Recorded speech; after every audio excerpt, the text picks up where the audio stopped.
ಪರಿಷತ್ fight ನಲ್ಲಿ ಮತ ಸೆಳೆಯೋದಕ್ಕೆ ಭಾರಿ ರಣತಂತ್ರವನ್ನ ಹೂಡಲಾಗ್ತಾ ಇದೆ. ಮೇಲ್ಮನೆ ಸಮರದಲ್ಲಿ ರೆಸಾರ್ಟ್ ರಾಜಕೀಯ ಒಂದ್ ಕಡೆ ಜೋರಾಗಿರುವಂತದ್ದು. ಕುದುರೆ ವ್ಯಾಪಾರದ ಆತಂಕದಲ್ಲಿ ಕಾಂಗ್ರೆಸ್ ಜೆಡಿಎಸ್ ಇದೆ. ಹಾಗಾಗಿ ರೆಸಾರ್ಟ್ಗೆ ಕಳಿಸಿರುವಂತದ್ದು. ಅಡ್ಡ ಮತದಾನ, ಗೈರು ಮತಗಳು, ಅಸಿಂಧು ಟೆನ್ಷನ್ ಇರುವಂತಹ ಕಾರಣಕ್ಕೆ ರೆಸಾರ್ಟ್ ಸೇರಿರುವಂತದ್ದು ಕಾಂಗ್ರೆಸ್ ಹಾಗೇನೆ ಜೆಡಿಎಸ್ ನ ಶಾಸಕರುಗಳು.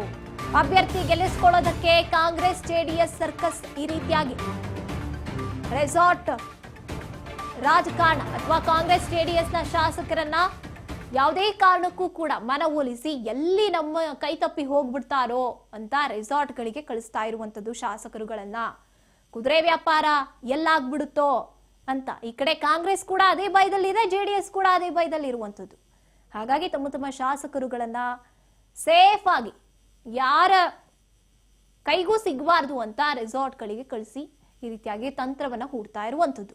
ಒಟ್ನಲ್ಲಿ ಕಾಂಗ್ರೆಸ್ ಜೆಡಿಎಸ್ ಪೈಪೋಟಿ ಅಂತೂ ಈ ರೀತಿಯಾಗಿ ಮುಂದುವರಿತಾ ಇದೆ.